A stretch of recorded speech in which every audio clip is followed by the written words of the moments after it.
and understand kind of what we did and what the structure is, and right. Have an intro so that in the next couple of weeks you can really kind of go through it on your own. And John, exactly. Well, I did not have time to convert these SPS files into text, but I have a statistician I'm working with, and so once I get a feel for what's going on, I'm going to send all this to him, and we're going to sit down. I've already talked to him about having a meeting. Of course, we're in the middle of doing hand keying for our survey, so it's going to be a little bit of time. I'm sure I'll be chit-chatting with Mr. Briney when we get ready to really start digging into this. Yeah, no problem. We know that you're all kind of at different stages. It's just that I was a little worried that, then there would be a lot of questions and I would be out. So we decided. Well, I appreciate your scheduling this now, because at least it gives us some context for asking questions. Exactly. So, yeah. It's a good thing. Mm-hmm. And I also, I could tell that all the questions that were coming in, there's a meeting this Friday that, right. I'll be in on that one too. Yeah, and all those questions, I'm not going to be able to be on that, but, people, you and Chris, they were sending questions about, okay, what are the next steps? So I said, we really need to kind of go over the next steps right now. Right. Mm-hmm. So we have an overview, and then, of course, that there will be time for questions and other things. Works for me. I'm happy with that. Great. We'll give people a little bit of time. Okay. To join in. I can see, there's the 3 of us here at SDRG, and then I don't know about the rest of people. So will it just be cohort 2 folks coming in? No, cohort 3 as well. Well, except for, that's Will. Oh, you're not looking at the screen, but John is working from home and has his son Will sitting with him there. Great. Hi, Nick. Yes, indeed. You say hi? Hi. Hello. Hi, Miss Katie. And what is his name, and how old is he? Will, and he's 3. He's showing you 3 fingers. A big boy. Yeah. Oh, that's great. Well, we're glad he's here. We could use some youthful attendees. Yeah, I'll put mine on mute most of the time. Yeah, so it's a cohort 2, but also cohort 3, or Memphis. The only ones that I really wasn't, I'm not really expecting the folks from Miami to join, because do theirs, yeah. They're not there yet. They have collected the data, and the truth is, on their team, they have a lot of experience with this, and they've done this type of work before. Good. Yeah. Because Rick Brown, who's on their team and works at University of Miami, used to work here. Oh, well, that's great. That's cool. Yeah, so we've known him for years, and he's worked on many of the projects here, so he has a little more of this experience. But still, everything is a little new. And yes, indeed, I understand that. I don't know. It's 10:05. Nicole? Did you get acceptances for the invitation? I did. Get acceptances from almost everybody. Nicole Powell let me know this morning that she had a family issue, and so she was not able to attend. She's the University of Alabama, so the Selma people, but one of her other colleagues was joining. So can I send a little reminder? Maybe I'll send one right now. I'm sending one right now. Okay, awesome. Yeah, sometimes it takes people a few minutes to kind of download the Zoom and connect. It's not immediate. Well, it's noon here. I started at 11:30, and I just finally said, no, this weather is just not cooperating. So they may still be trying, and I couldn't get on, so maybe it's a system, I don't know, but they may be doing that. Yes. Because I sure had to struggle with it. Yeah. I know that Ansley just emailed me not too long ago, 9:40 or something, and she said, yeah, I'll be there, so she's probably trying to connect. Mildred said she would probably just be able to join for a few minutes. She had a conflict, so. Yeah, and she was on the call this morning, so I'm sure she's pretty busy today. Yeah, and I don't expect her to join either, or Kantayani. This is really, you know, for the on the ground, for the data partners, for the on the ground team. It's just that, you know, I wanted them to be aware of, in case somebody wanted to, you know, join. But it's mostly Chris and Ansley, I think, that we really need at this point. Maybe I'll.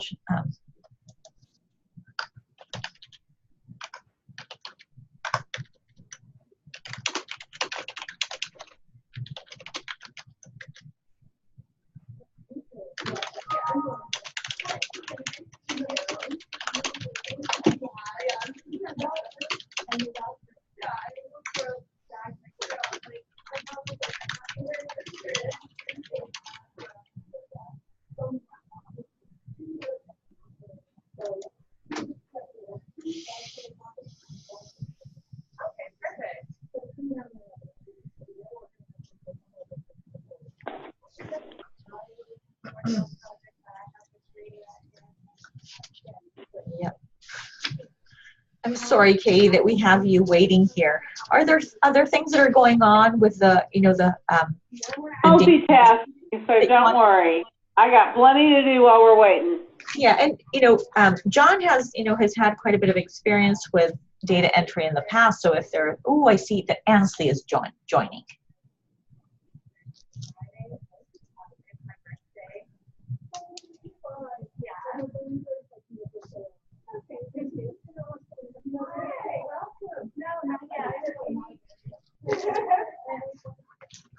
A whole bunch of people are congregating right here outside of my office. I should tell them to move. Hi, Ansley. Hi, it's Ansley. Yes. We're having a little, I'm on vacation. I'm having a little, okay. I know, okay. Well, we've got a couple of kids joining us because yes, sorry. Just a few minutes ago we had Will, John's 3-year-old son, on the call as well. There we go. Awesome.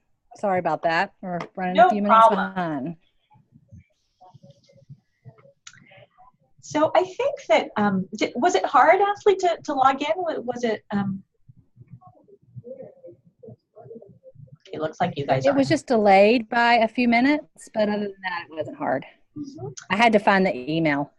Yes, okay, so I'm wondering whether we should wait for Chris or we should just kind of start, given that it's almost 10:10. One more minute and then we'll start. Well, it's 10:10 now. So I guess we should probably start, and then Chris will join us. Thanks for being on the call, Katie and Ansley. And I don't know if you can, well, Katie can't because she doesn't have the computer on, but you, Ansley, can you see the screen with the PowerPoint? Awesome. Okay. So, you know, you have it, Katie, and I just kind of put together a little summary of kind of the introduction to this analysis and reporting. And that's the PowerPoint? Yeah, the PowerPoint. Okay, And the first one, the great thing is the survey administration is done. Check, you can check that one off. I know that there's still work in getting the data together and you're still entering some data, Katie, manually with your team, but at least that part is done. And the two big steps that we have ahead for you guys are the data management and analysis, and then the reporting. And I want to introduce you to John Briney, my colleague here at SDRG, and he's our data manager wizard superstar. So while I'm gone, he's going to be able to help, and once I come back, he can help as well. But he'll be helping us with this a little bit. And I wanted to kind of remind you of all the stuff that I sent yesterday. I'm sorry I probably inundated your emails inbox forever, but I just didn't know how to share, everything in an easy way. So there's the guide, that Word document or a PDF, I think it was. That's the guide that kind of shows all the little steps, and then I sent all the syntax files, the SPSS files that you had a little bit of trouble opening, Katie, but you'll be able to take a look at them after. And then there's some Excel that. the Excel charts and the Word reports, so that you can use all this to, as you prepare your own reports, you can kind of base them off of what we've done in the past. It's easier to do that.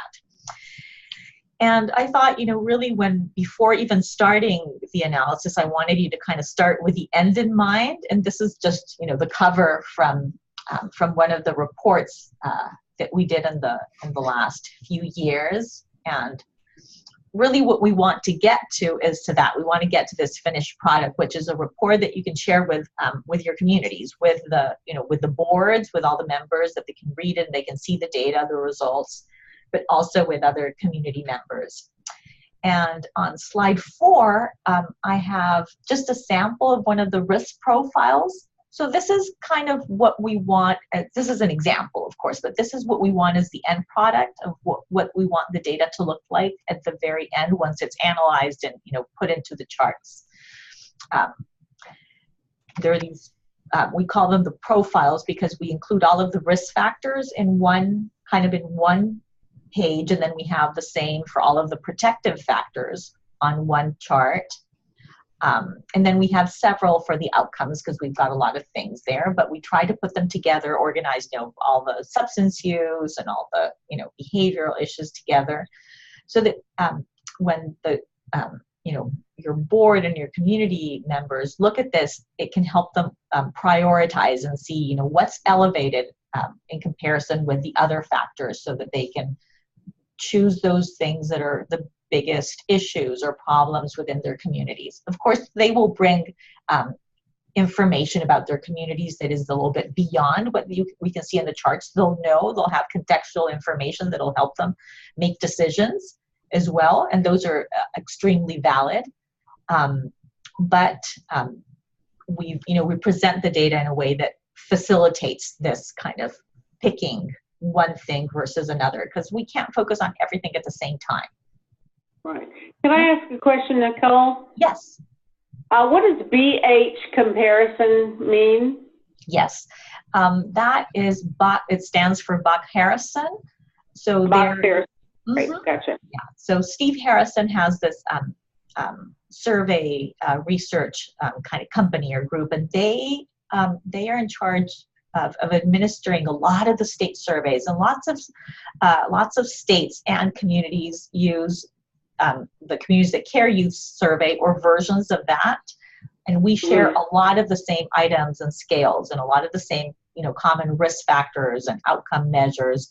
So because they have so much data from so many different sites, they're able, if they can have these kind of averages that we can use as a normative comparison. It's not a national norm, and but it's a really cool. I love that. Something like I think it's a summary of 9 or 10 states, and it's a lot more children that we have surveyed, or that you have surveyed in each of your communities. So it offers a little bit of a reference. It's not perfect, but it's a reference. So you can see, for example, in the slide that. We might see that something is a little high, yet we know that it tends to be high everywhere, not everywhere, but at least, in other places. Or you can see, okay, this is, it looks kind of high to us, but we're under kind of this average for all these different, 9, 10 states. Or we're so above kind of this comparison point. It'll help us put it in context a little bit. That's cool. Thank you. And Nicole, can I ask a question? Yeah.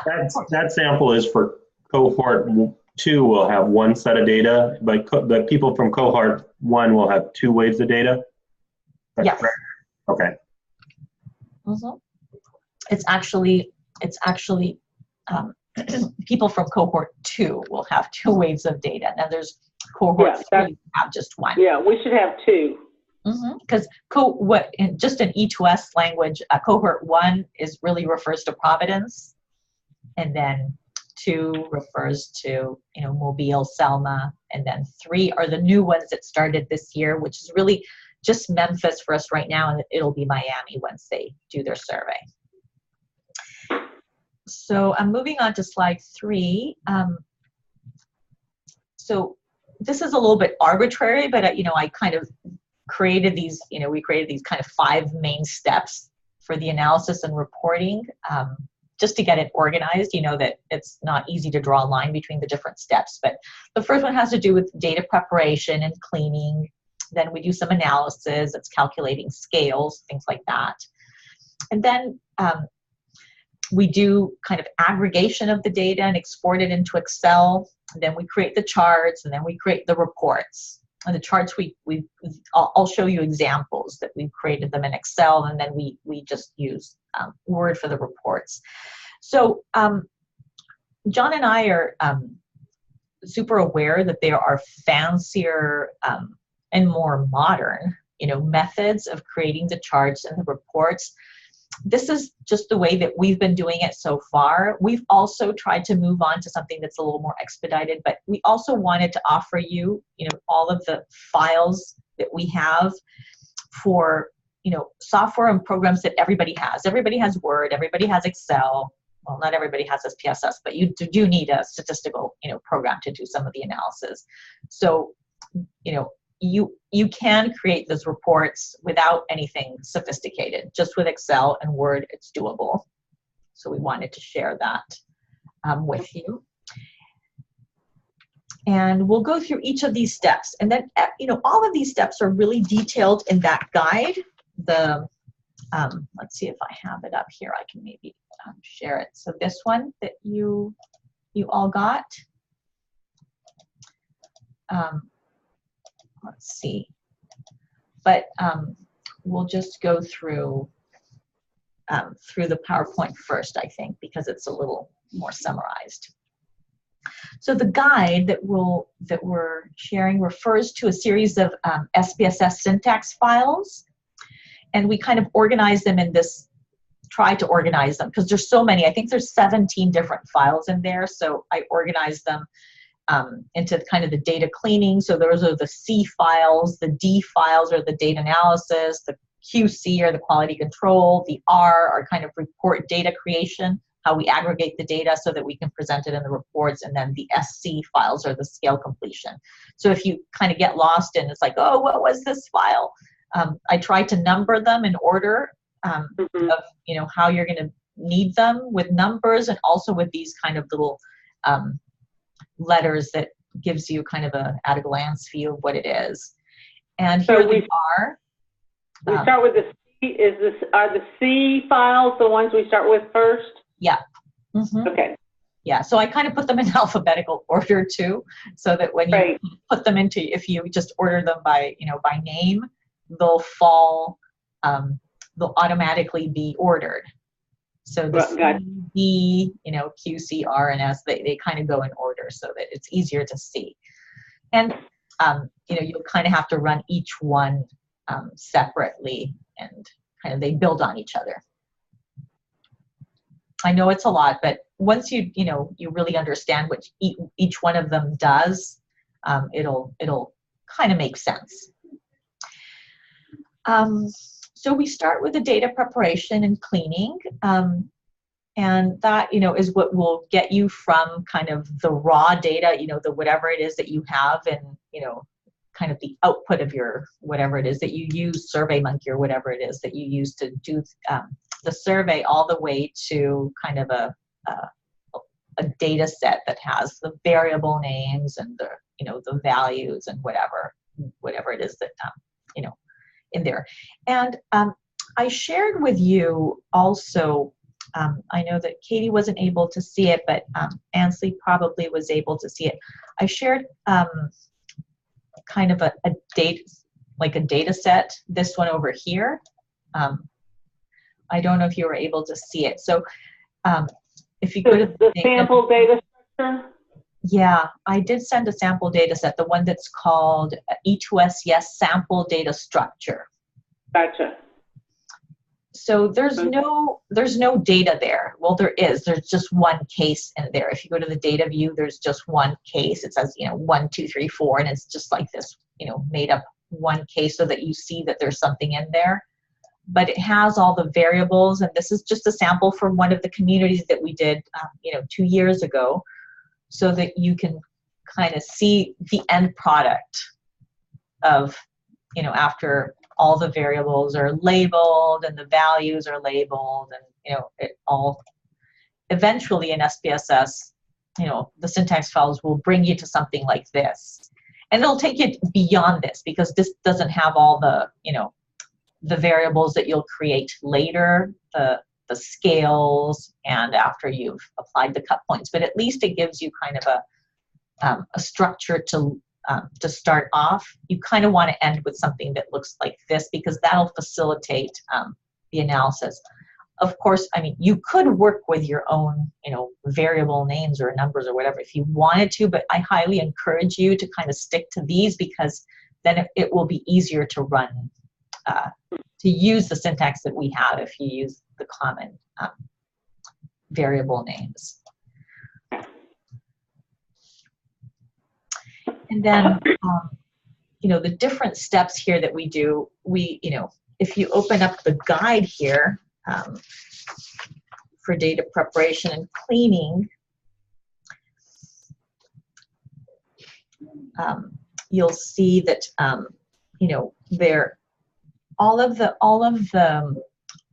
syntax files that have the C, all of those syntax files will kind of help you go through each of these steps. So you have the data, and because we had slightly different surveys for middle and high school, we kind of start with these two different data, two different, I don't know whether you start with an Excel file or whatever it looks like, and then we assigned the different variable names, we merged them together, we do some recoding and renaming of variables, and then we end with applying the honesty criteria.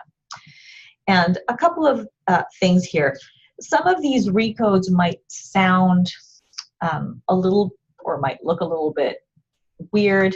Some of these things come from the history. Some of these items we've been using here at SDRG for many, many years. They come from other studies. They come from, surveys that we've done in the past.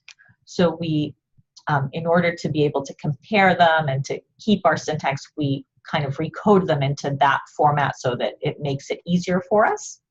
Mm-hmm. So, but it's important to use the same values that we use because later on when you apply the cut points, those cut points are set for the same values that we've been using. So although I know that you could do something like 0, 1, 2, 3 or 1, 2, 3, 4, and they're both, they both go in the same direction. Try to keep it to the way we do it because otherwise the cut points won't really work as effectively.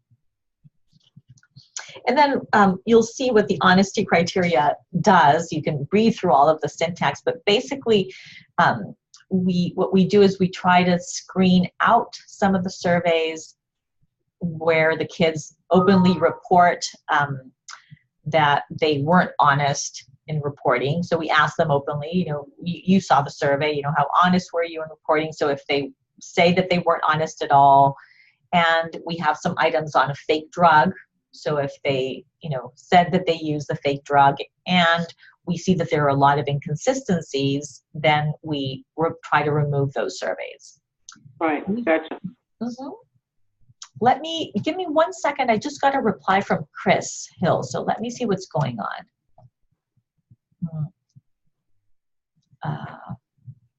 Okay. So it looks like he's not going to be able to join. He had some kind of a family emergency as well. Okay. I'm sorry about that.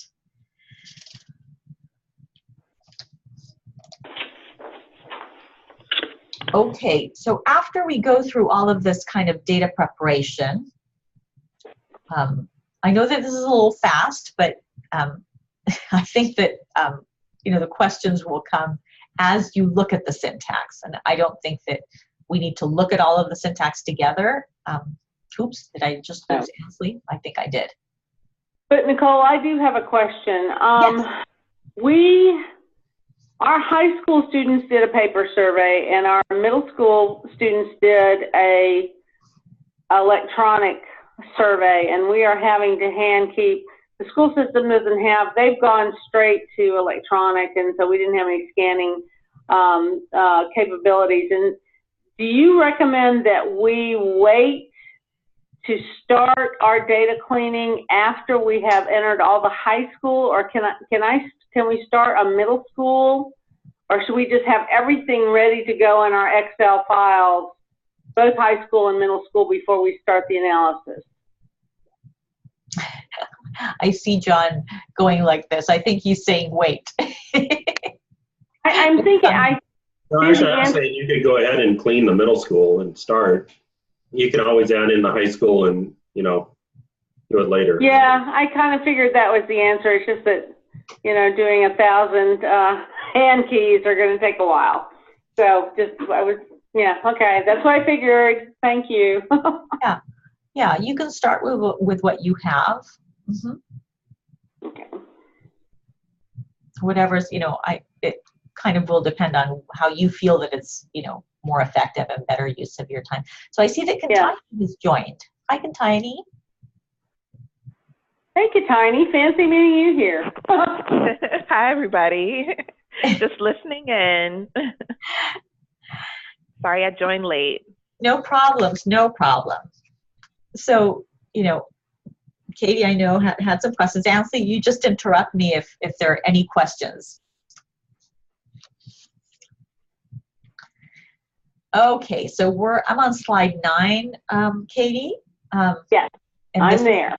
Yeah, so this is the, kind of the data analysis. And this is all kind of analysis, but this is what we call the data analysis, because this is where we create the outcome variables and the risk and protective factors scales. And you'll see if you look at the syntax, some of the outcomes we have to create a scale. Some of them we don't really have to create a scale. We just recode our existing variables and report on the percentage of kids that reported, that they've, used alcohol or that they are above a certain level. But for the risk and protective factor scales, we have, several items, usually between, 3 and 7 items that we kind of average together to create a score for that risk factor. So not just one item, but several together. And the syntax will, I think will make sense. Most of the, these, for the scales, they're average of all the items. So we do a little bit of recoding in case one of them, or some of them are in kind of the reverse direction. We'll recode them in the same direction and then we'll average them. And for the most part, you'll see that we average. We want each student to have, over half of the items answered, so before we can include them in this scale score. So if there's 3 items, we want them to have 2 answered to create this scale score. Gotcha. Mm-hmm. But for the most part, they're quite, it's pretty straightforward. It's mostly a mean of the, an average of all of the items that are part of that risk factor or that protective factor or that outcome. Okay. And then once yes? No, I just said that makes sense. Got it. And then once we do that, we apply what we call the cut points to the risk and protective factor scales. So these cut points were developed, several years ago, and I can send you, a copy of the paper that outlines the whole methodology of how this was done. For practical reasons, just to do it, you don't need to, read and understand the whole paper. But if you would want to read and understand kind of where this comes from, super happy to send that along. But basically, what we do is we establish kind of a point or a criteria, and if you're above that point or that criteria, you are considered at risk, and if you're below that, you're not considered at risk. The same for protection. So this allows us to kind of dichotomize all of the risk and protective factors, and then what we present back to the board and to the communities is just this overall percent of kids who are above this cut point, who are at risk or protected, because it's very hard to make decisions about, all of, the survey is hundreds and hundreds of questions. So it's very hard to make decisions if you don't have it summarized somehow. And there was a lot of thought and research that went into figuring out what was the best way of presenting the data, focus groups with people, and also, experience in earlier communities many, many years ago. And the data used to be presented in a little bit of a different way, and people got really confused and had a hard time kind of figuring out what to do with the data. So they came up with this system, and they found that, the particular cut points were tested. They tried out different things, what if we use the mean, what if we use the medium, what if we use a little bit higher or low, et cetera. And then they did all these sensitivity and sensibility analysis, and they found that there was this common kind of cut point that worked really, well across the different risk factors and across the different protective factors. So they settled on this. And that cut point is really, it's been established already, and it's a particular number. It will be something like, 2.358 or something. So it's already in there in the syntax, and you just have to kind of apply it. But you have to make sure that you've coded everything earlier with our same, numbers and codes. Otherwise, you're applying a cut point to something completely different. Am I making sense? Yes. Uh-huh. Is there something, John, that you'd like to add? Am I not making sense here? You are. I'm just going to specify that they're developmental, so each grade has its own different cut point. Great, yes. So don't think that the 6th grade cut point is the same as the 12th grade. Yes, that's super important. So for the most part, we report data by grade because, the things that we're measuring are developmental. So we expect kids in the 6th grade to be engaged in fewer risk behaviors than the 12th graders. It's more normative. It's more normal for the older kids to start engaging in some of these risk behaviors. It's not so much for the 6th graders. So as John mentioned, our cut points differ because it's it's riskier if you start, for example, engaging in delinquent behaviors or drug use earlier in your life.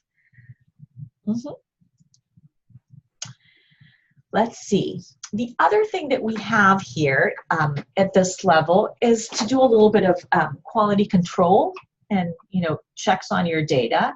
It's, we suggest quality control at every single level, kind of go back and check that, the steps worked out and that things are looking good. But there are some things, after you've finally created these scales that you'll be able to do, like running frequencies for all of your items and running frequencies for all of your scales, checking that things are not out of range.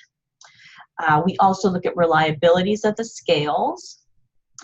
And a little note about reliability, there's information in the guide that really goes through each one of these steps. But remember that these scales are usually comprised of very few items. A lot of the scales, because we ask so many things in this survey, we try to make each of the scales quite small. So ideally 3 items, or 4 or 5. And the reliability is the way we calculate reliability, or alpha, is related to the number of items. So longer scales tend to have higher reliabilities. It's hard to have high reliability with a really, really short scale. That said, some of them do tend to kind of hang together very well, have a lot of internal consistency.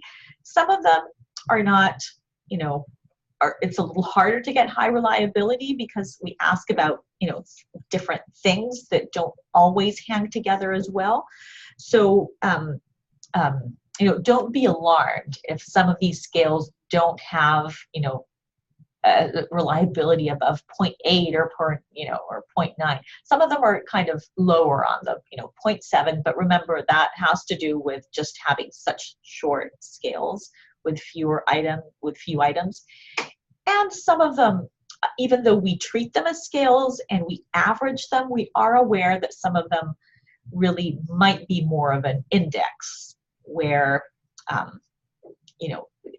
some communities might have one but not the other, so they don't necessarily correlate that well with it, among each other, the items.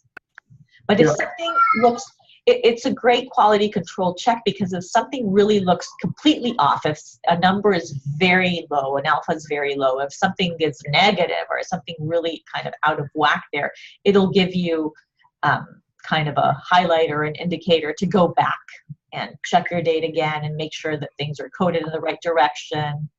Yeah. You look like you want to say something, John. Yeah, well, I just want to specify that these cleaning steps should be run on the data for each form. So if you have two forms, you have a middle school and a high school form, data clean the high school form separate from the middle school form, because if one thing's coded correctly and the other form is coded wrong, it might mask, the two forms might mask the problem. So if you look at them separately, it will stand out more.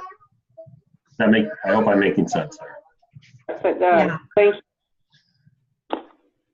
Yeah, you're totally making sense, and I think that's something that we might want to incorporate into the guide. I don't think we have that written into the guide. When I sent you the guide, I said this is a draft guide, because as we use it, every time we use it, we've used it with other sites as well, but every time we use it, we remember, we think about additional things that we might want to put in there. There's all these different things that we've been doing, but it's kind of hard to put them in writing and share with somebody and say, okay, this is how we do it, because some things you do kind of automatically. Okay, I'm on slide 10 now, Katie. And then we have another kind of series of syntax files that are the ones that aggregate the data and export it into Excel. So I would say that kind of up to the previous slide, up to slide 9, these are things that you're going to have to do regardless. These are kind of non-negotiable things. You have to prepare your data. You have to calculate these scales. You have to apply the cut points. These are not things that you can skip, because it's the basics of how we analyze and report on the data. From now on, kind of from this slide 10 on, we're sharing steps and tools and syntax files that we developed so that we could get our data from SPSS to Excel, so that we could create these charts. They're much easier to create in Excel. They're also prettier. Since SPSS is terrible, graphs. So that's why we've done it. But if you have an alternate method to create your charts that have the same characteristics of the ones that we shared, that put everything on one page where, it uses the cut points, etc., you're kind of welcome to do that. It's just that we're sharing what we have, because we want you to be able to see what we've done in the past.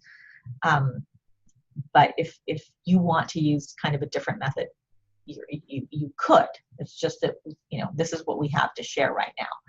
And there's a series of, I think they're the R syntax files, that basically just what they do, they look really long, but what they do is they kind of just aggregate the data at the level that we will want to present in the reports or in the charts. So they will aggregate at the grade level, because as John mentioned, we report everything at the grade level. We report the data for grade 6, 8, 10, 12 separately, because it's developmental. We also have a couple of examples, I think, where we aggregate the data at the middle school versus high school. Some people want to see these summaries. They're great because they're easier to look at when you have less data, so they summarize, but at the same time they mask some of these differences, because there are a lot of differences, for example, between the 6th graders and the 8th graders. 6th graders are, coming into middle school, they tend to be, not do as many bad things. The 8th graders are really kind of starting with all the risk behaviors. They're kind of ready to move on. So you see a lot of differences. And when you put them together, you kind of average out and you kind of water out these differences. But sometimes it's good to look at them in a summarized way. So we offer that. And then depending on each community or each site, you might need to do different things. What we've typically done is we will write a report or aggregate the data by grade for all of the community or for all of this site. So all of the schools that you have together, so that you will have one kind of overall chart and report for the entire, city of Selma, for example. But then we also aggregate at the school level. So you'll have the 6th graders in school X and the 8th graders in school X and then in school Y. So you can aggregate at the school level. And these syntax files will kind of spit out these Excel charts or Excel data tables at the end that will have the percent at risk, the percent protected, and the levels of these different outcomes by grade and then by school, or by grade and by city, or by middle, high school, and for the entire site, things like that. Am I making sense? Interrupt me if I'm not. Yes, you are. Great. And then the other thing that we have here is, these syntax files that kind of calculate the completion rates at the same levels that we've done. Just like we aggregate to show the percent at risk, we also have this kind of the equivalent syntax files to look at response rates or completion rates, not just for the entire sample, but for each one of these scales.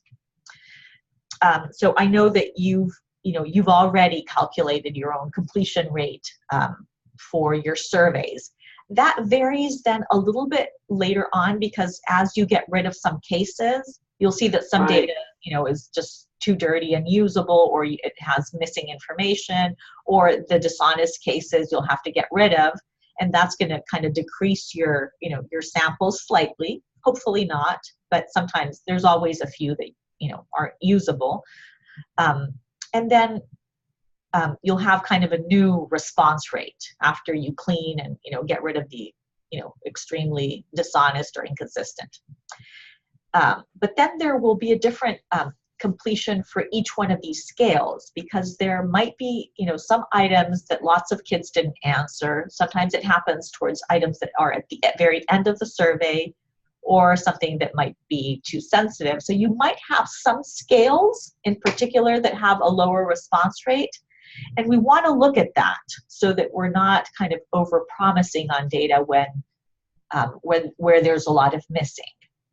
So we'll talk about that later, but if you have a sample, I know that we shared some sample reports at the very original training, but I also sent a couple of sample reports, and they're what we've invented this silly term that we call them the ghost bars.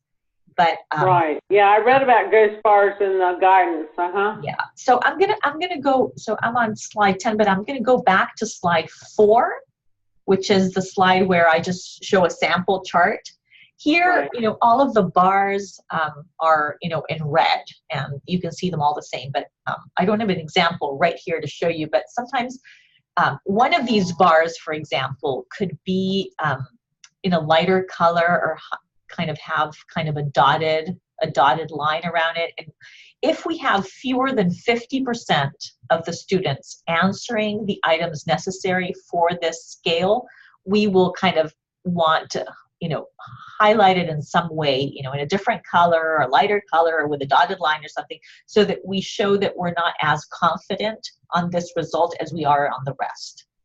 So I know that you don't have really high response rates, but sometimes even if you have a high response rate, there will be 1 or 2 where, we have less confidence. So we don't want to be, inferring, things about these scales where we have very few students answering. Just kind of to be very honest about the level of confidence or trust we have on the data. Can I ask a quick question Yes, about absolutely. that? I cut out for a minute. I had to switch my internet connection, so apologize for that. But a while back, you were talking about, dealing with like basically mean imputation. And if you, let's say you have 3 items in a scale, if that you might be doing averages, if they're allowing it to do an average, if somebody has 2 out of 3, but not only 1 out of 3.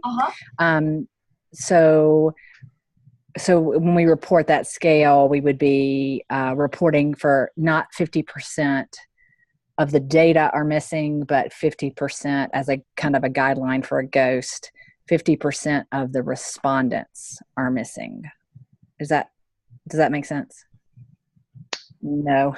So I wasn't sure if, so we're going to calculate the scales, and I haven't looked at the syntax files yet, but first can I say, thank you so much for the syntax files. This is like research for dummies. I love it. This is so awesome. It's amazing. So just really quickly, if, sit down. If so do you want 50%, I like for us to ghost it if it's 50% of respondents we couldn't create a scale for? No, it's to ghost it the overall response rate. So if the 50% drops, it's 50% of your sample, of your population. So it's your entire enrollment. It uses the total enrollment as the base. Right. So I just meant 50% of the items. So if there are 3 items, let's say I have 1,000. Okay, got it. An enrollment of 1,000. I have 3 items. And so let's say that's 3,000 items, right? So do you want us to ghost it if it's that 1,500 items, we have fewer than 1,500 items, or if you want us to ghost it that we weren't able to mean impute, for example, we have less than 500 kids that have a scale. Yeah, it's on the kids. It's on the students, not on the items. So I think you'll see it when you see the syntax file. It's going to do it. Okay. It kind of makes sense, and there's a place there. Well, there are a whole bunch of numbers in there right now from the last time we used it, in a particular community, because it doesn't make sense if there's no numbers in there. But there will be a comment on the syntax file. This is where you have to add your numbers. So it'll say something like, for school 1, and you'll have an enrollment of 200 kids. And then you only surveyed, 158 or something like that. And then it uses that denominator of 200 kids for that school. Yeah. Or actually, it'll use the denominator per classroom, for 6th graders. So you're only going to have, 50, I'm making this up, 50 kids in grade 6. And it'll use that as the denominator. And then if you only have responses for 48 of those kids, you'll be fine. But if you have under 25 of those kids, then you'll get this Excel sheet where you'll get something like 0.48 response rate or completion rate for that scale. And just use kind of the conditional formatting so that it kind of pops up in red or something, all the ones that are 50. And then you go, okay, these are the ones where, and that 50% is quite arbitrary. It's the graph that we've been using for, many it's a good, that makes sense. Sure. But you have to kind of pick something. You have to pick something, yeah, sure. And we felt that was okay, like less than half, let's highlight this in some way. Over half, we feel more confident.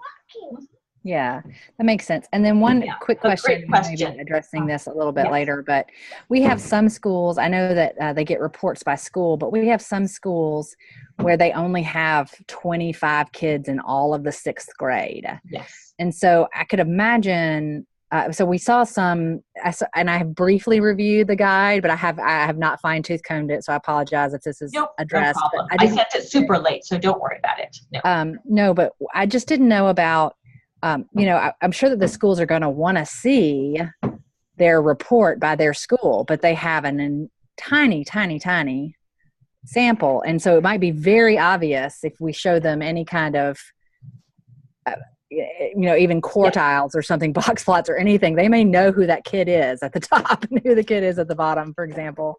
Yes. So I just didn't know. There's the anonymity is a little bit iffy with Yes. those tiny schools. So I didn't know if you wanted us to aggregate 2 schools together that are tiny, like 2.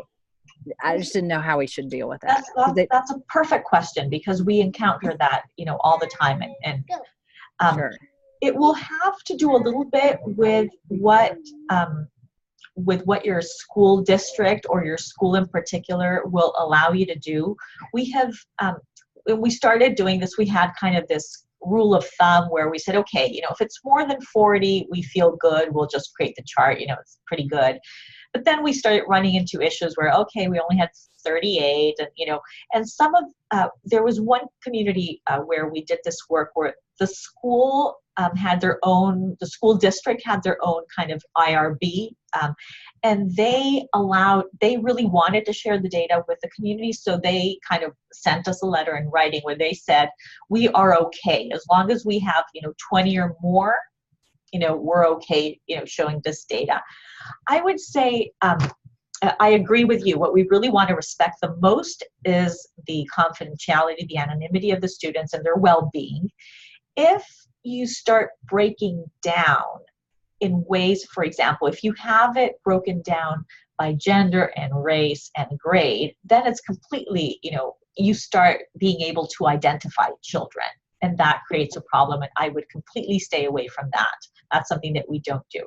If you have it at the aggregate for the entire grade, so you will get something that says, okay, in the 6th grade for these 25 kids, or maybe it's 20 or maybe it's 30, something like, 30% were at risk, but you're not showing anything that allows to break down, no gender, no race, no other identifiable kind of family information or whatever, then I feel fine. And you have to kind of work with your school district to see what that number is.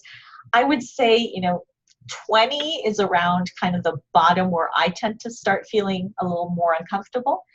And I don't think we've had to do this for evidence to success, but I certainly have had to do it with other projects, in CTC and other, where we have done exactly what you said, Ansley. So we combined, for example, 2 grades together. So we never even created a report for grade 6 or 8, but we just did one for 6 and 8 together, because otherwise you get 2 things. One, you start compromising, people's confidentiality, but also you get just too much noise, because the data is not very reliable when you just have very few kids. It changes so much one year to the next. It's just too much variation. Because there's just too few kids.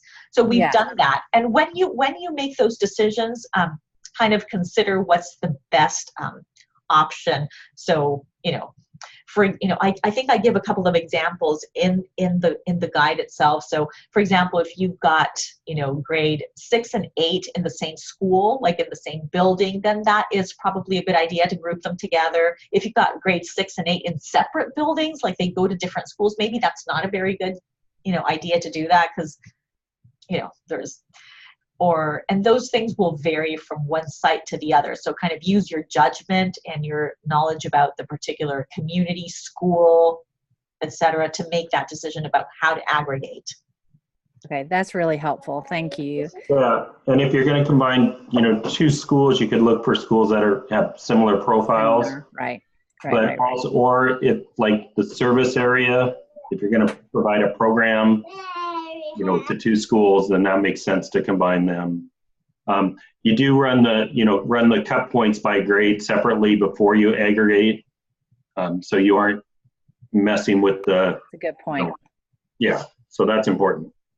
Yeah, and you'll see, because they do the syntax that applies the cut points kind of happens earlier. So that's already done. You'll have that data saved into your new data set, and then you'll aggregate. So you'll get a kind of an adequate measure of risk, but then you'll kind of average it together. Right, that's really helpful. Yeah, because I could definitely see, and I really appreciate your point about making sure that if you're going to aggregate schools or aggregate grades, you're sort of dealing with a similar population, so you just don't add noise. And then I also really appreciate the point that like, for example, I think the large majority of the students are African American. And so breaking it down even into black and white would be probably not great. And in one school that has 20 kids, et cetera, they would know that's that one kid. Exactly. So yeah, that's great. We usually leave it up to the community and up to the site to decide if they want other levels of disaggregation, if they want the data, disaggregated by ethnic or race or whatever. It's hard to give an overall decision because the sites vary so much. But there are lots of communities where we absolutely don't encourage that because that might be the best way to, lose anonymity, especially in these communities where literally there is one white child in a classroom.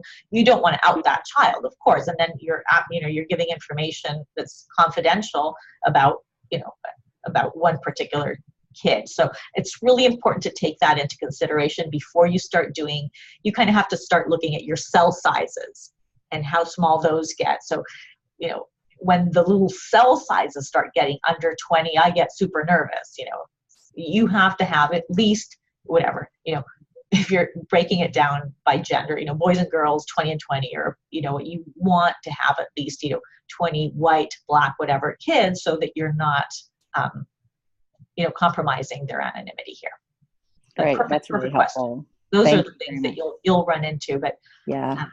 Right now, really what we're trying to create is kind of an overall picture of a community. You won't have a lot of trouble with the community because you've got a lot of kids. Right. Overall picture, yeah. And then hopefully overall picture of a grade by school. Right. Because that can really help the school kind of make decisions, even if they're not even if they're not doing evidence of success or whatever. Having data at the school level for what their levels of risk or their problem behaviors and protective factor levels are is super informative for school staff. Mm-hmm. Definitely.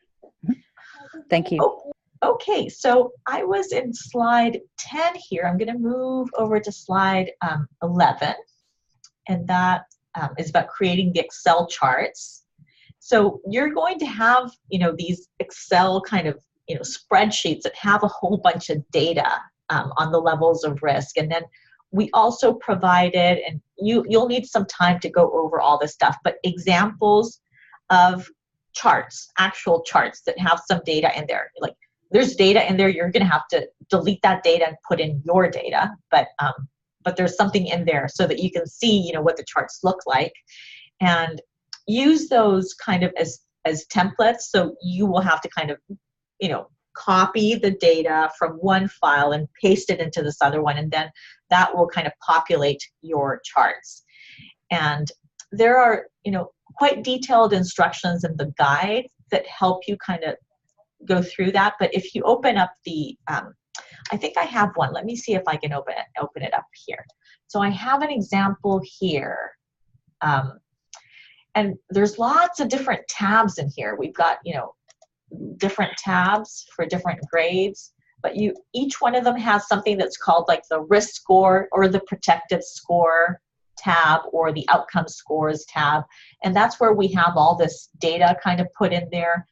So I know that Ansley can see me, but Katie can't, but it's this data that I have highlighted right here. This is what you're going to have to, this is the data that you're going to have to change and include your own data. I'll share with you, I can't promise that I'll do it today or, and I'll be out for surgery, for a couple of weeks, but I'll share for the sites that already have older data, I'll share that with you so that you can use that. Great. But you're going to have to kind of create the new one. And so, once you start changing the data right here, that will automatically change in your charts. And these, as you can see, these are 1 year charts. So they have data for 1 year this is for 2016. But we also have, we just created, John helped me create just a kind of a sample or a template with 2 years of data. So we only have it for grade 6, but and of course, because there's no grade, there's no 2018 data, it just has the same data there. So both of these, it looks like it's just 1 year of data because they're both at the same level. But if once you change it, the bars will move up and down, and they'll be a little bit different. And just use that same idea and copy it for grade 8, 10, 12, etc. Just kind of do the same process. We just didn't have time to update them all because there's way too many, and this is multiplied by kind of school and site and community and neighborhood, etc. So just kind of use the same idea but copy it for the rest. Let me see. Got it. And then you'll see in the guide as well, we have some, over the years we've developed, as we work with our own research assistants and our own people, kind of these checklists of things to look at. Because always kind of the devil is in the details, and a lot of this work is kind of manual work, so it's really easy to make mistakes. So we've developed these checklists that can help you kind of go through and say, okay, I've got to update this, this, this. We're super kind of OCD about making these lists that will help us remember to do all the different steps. And you might have to, you can use those checklists, but you might have to update them to reflect what's going on in your particular site or your particular survey. But let's see, I'm going to bring this one back here. But if you look at the scores here, so there are lots of things that you would want to change. For example, you want to change, of course, the data for a particular year. Then you might want to edit also kind of the name of the site, the name of the state. You might want to change the name of the year. You might want to change the percent completion. There's lots of different places where you're going to have to do updates here, but I did provide a list of lots of things, but check that list and make sure that it corresponds to what you are really doing in your site.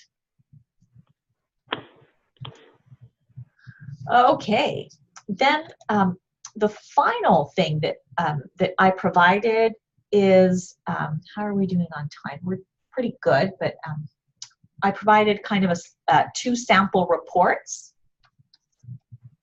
So I'm going to pull one up here. So this is a report from the sample city, kind of overall, for example, for all of Selma or all of Mobile or all the schools surveyed in Memphis or whatever. So I've provided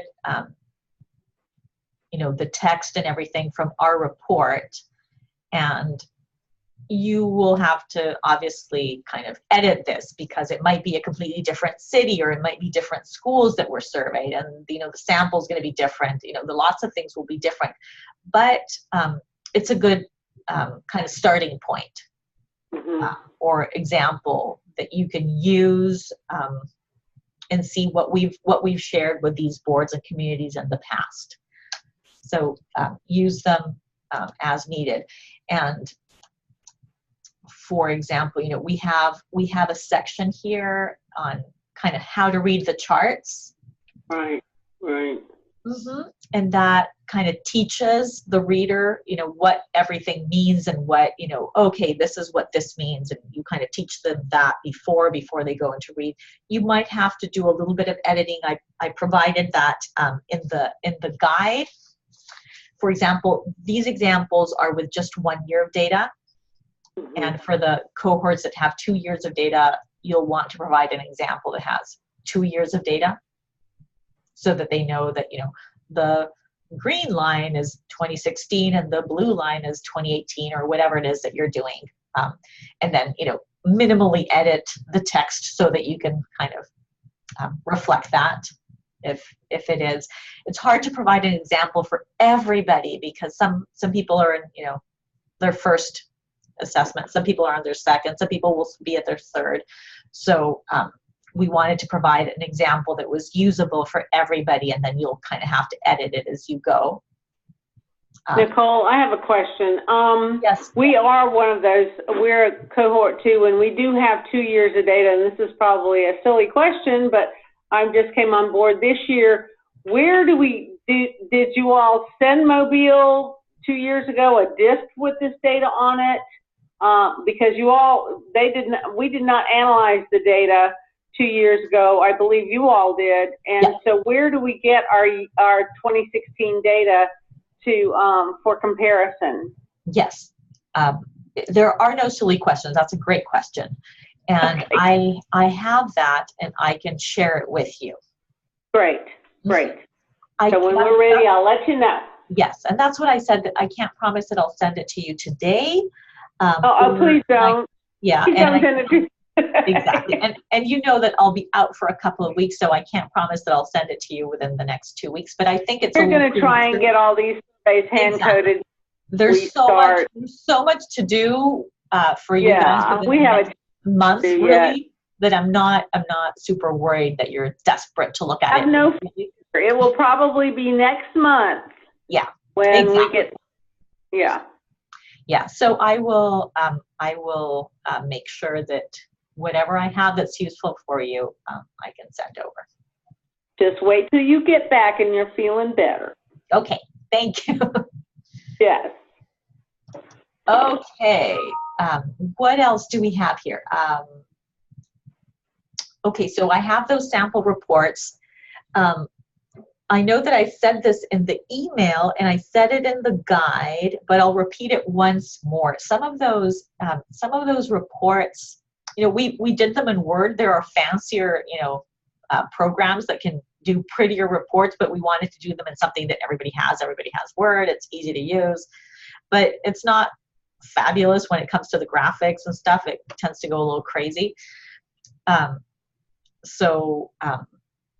One thing that we did for some of these reports is that we did these kind of automatic links with Excel. Mm-hmm. So that when we updated something in the Excel file, because sometimes, oops, you find something, a little typo or an error, so we updated it, and then instead of having to copy and paste, we did these automatic links. So when you open your report, the samples that I sent, it's going to take a really long time, and then it's going to be kind of angry at you, and it's going to say, hey, I can't update the links. And my is just click no. Say no, I don't want to update those links, because if you say yes, it's going to go crazy because it doesn't have the links, because those links are in my computer and this is already in your hands. So it's really going to crash if you say yes. So just say no, and you'll be able to open it. It'll open. And then you'll have to figure out what works for you. We've done some where we paste these Excel charts and we do these automatic links. In other cases, we just copy them as kind of pictures, or copy paste, just picture. Sometimes Word and Excel are there's the formatting sometimes gets really crazy and screwy, but you'll fiddle with it and you'll figure it out. We have some tips over there in the guide that are things that have worked for us in the past. It doesn't mean they're going to work for everybody, but useful tips. And again, we provide kind of those OCD list of steps that we've used every time you create a report, because you can't, you don't have to write a new report for everybody. You basically kind of create this template and then you modify that for the different schools or the different neighborhoods or whatever it is that you're doing.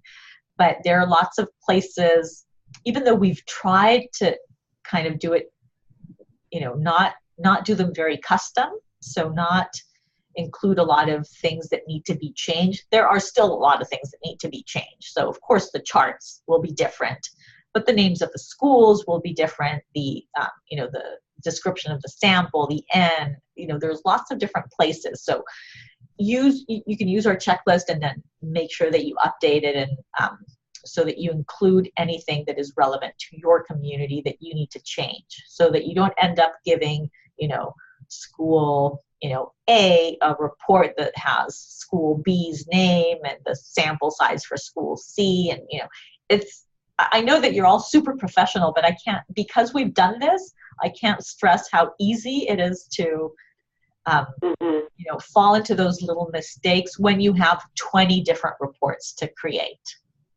When you've only got one or two, you kind of have it under control, but when you start kind of turning into this little kind of report churning machine,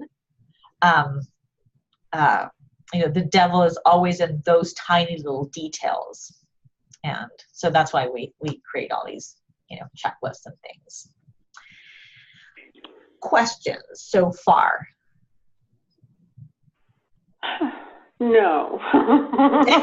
I know that this is a lot, so I think the last slide that I have here is really, the next steps that I think for you is to, take time, it'll take time to review all the materials that I sent. I know that it's a lot, but I just couldn't think of a better way of kind of sharing what we've done before.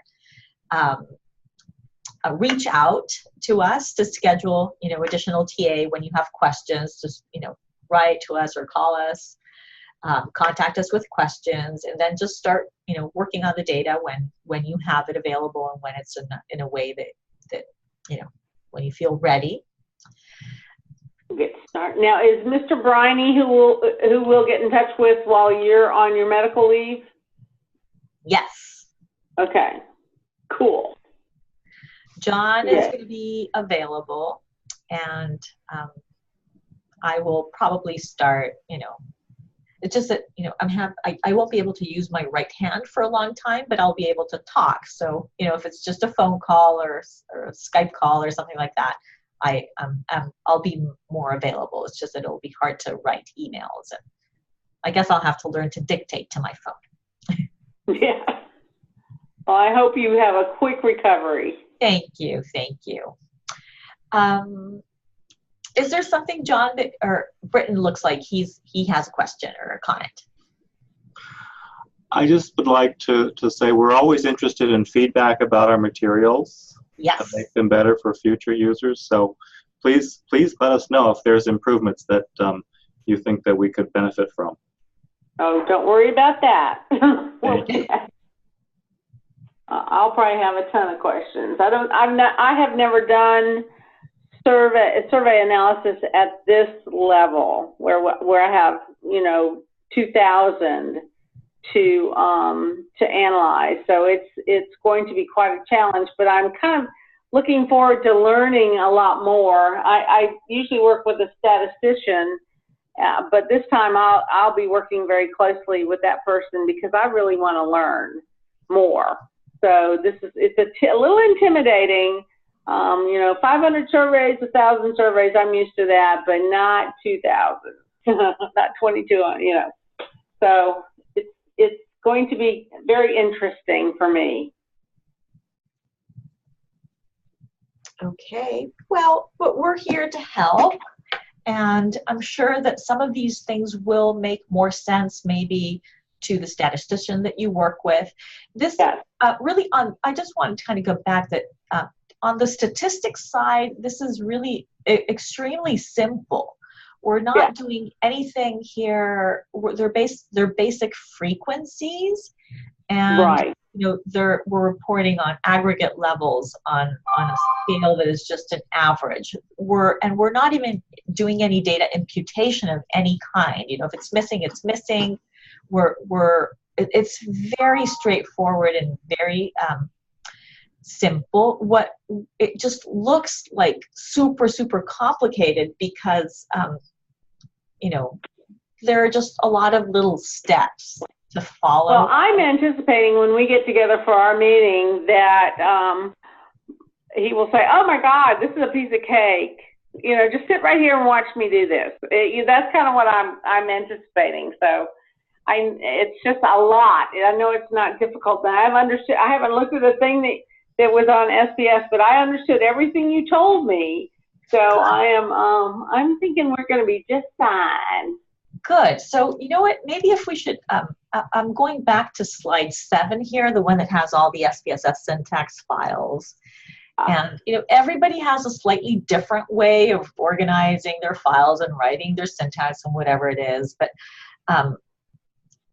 I know I mentioned this, but all the way to the kind of the QC3 all those first files. I can't imagine, you guys not using that. It's really critical. Those are steps. I want to stick with what you guys got. Yeah. We do not want to vary from the path that you have given us. Not down here in Mobile. We want to use this.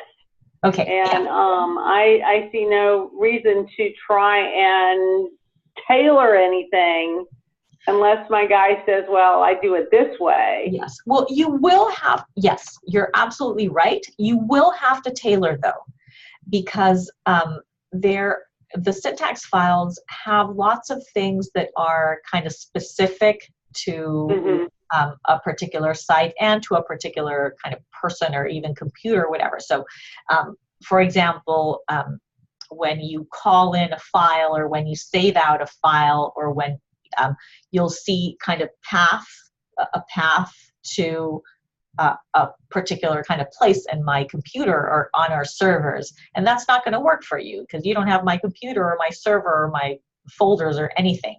So all of that you'll have to edit to make it appropriate to your computer or whatever it is that you're, whatever and it is. I understand. Yeah. I do understand.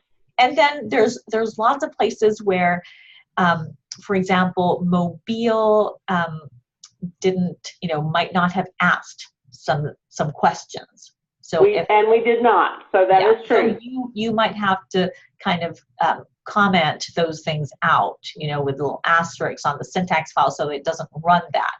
Or delete it, but maybe you don't want to delete it forever, because if in the future you might want to incorporate those items, you might want to keep that syntax so you know what to do with it in the future. But you will have to delete things if you didn't ask that. Or if you had an additional question, if you asked, I don't think that the example that I provided has the variable for neighborhood, for example, because very few of these sites asked a neighborhood indicator. But if you happen to be the one that has, you'll have to have an additional variable there. We have the neighborhood indicator. Okay, so you will be one of those cases where you'll have to have an additional variable that's called, neighborhood or whatever, and add it there. Yeah. Or there's a lot of places where, for example, when you get down to calculating completion rates, etc., you will have to fill in the actual numbers for your school. So you'll know that Discovery School, you surveyed 30 kids in the 6th grade, 25 in grade 8, 32 in grade 10, and 20 whatever is the enrollment, and you'll have to write those numbers in. I don't have those numbers. You're going to have to kind of delete all that's there, put in your own numbers. Right. And there's several places along the way in the syntax files where you will have to do that.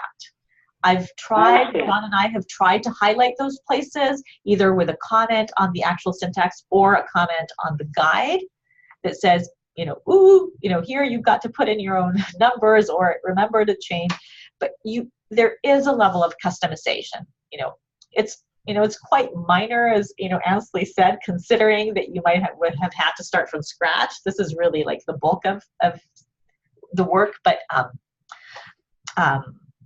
a little bit of there will still be some customization, and kind of there's also that kind of trained eye to see, okay, wait, this is a little bit funky here.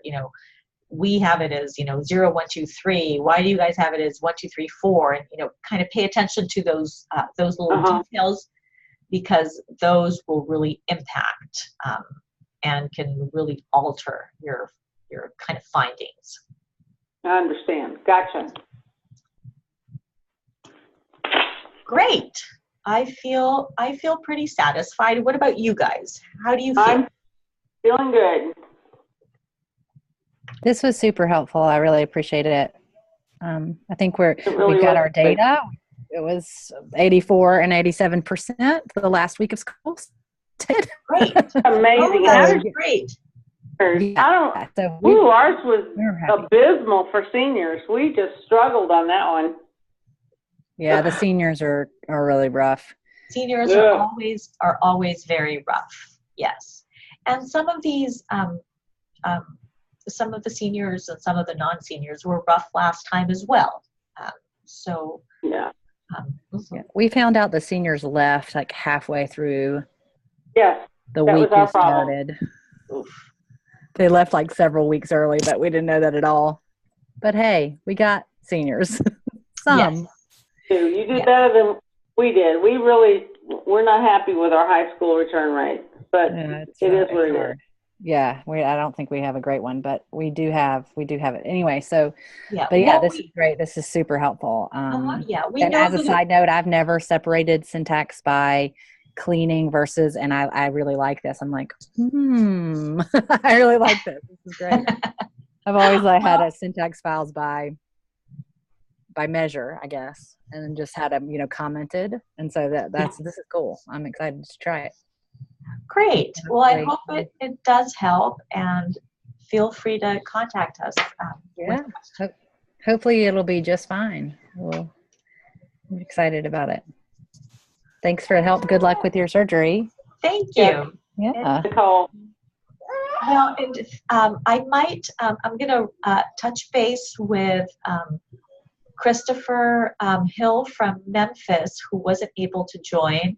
And, I'll talk to him later, but I might ask him to kind of reach out to you guys in the meantime, because you've kind of heard this already. So in case he's kind of, missing something and would like to hear it, I'm sure that it'll be good for him to kind of touch base with you guys as well. Sure, that'd be absolutely. great. Happy to. Thanks for putting up with the children and a dog. No problem. I've certainly been there, and it's all good. They were great, very well behaved. You guys see John from the ball. We're on mute most of the time, so that helps a lot. Good. I've certainly been there, so I love kids. Okay, well, thank you for joining. Thanks for your time, your patience, and good luck with the analysis. Thank you so much. Thank you. Yeah, and keep me posted. I'm super curious to see, I'm invested. I'd love to see, how the communities are doing, and I would love to see the results, the reports, any edits, mistakes that you find. I'm sure we have typos and mistakes, that you'll find because you'll be raking through it in detail. Send us, feedback on anything that you find. Be happy to. Great. Okay, I think we're done. Thank you. Y'all take care. You too. Thank you so much. Bye-bye. Bye, little kids. Bye. Can you say bye-bye? Bye-bye. Oh, what's your name? Can you tell her what's your name? What's your name? Addie. Addie. Addie. Dad. Say hi. It's nap time. Okay, go for a nap. Bye-bye. Thank you. Bye. Bye. Bye.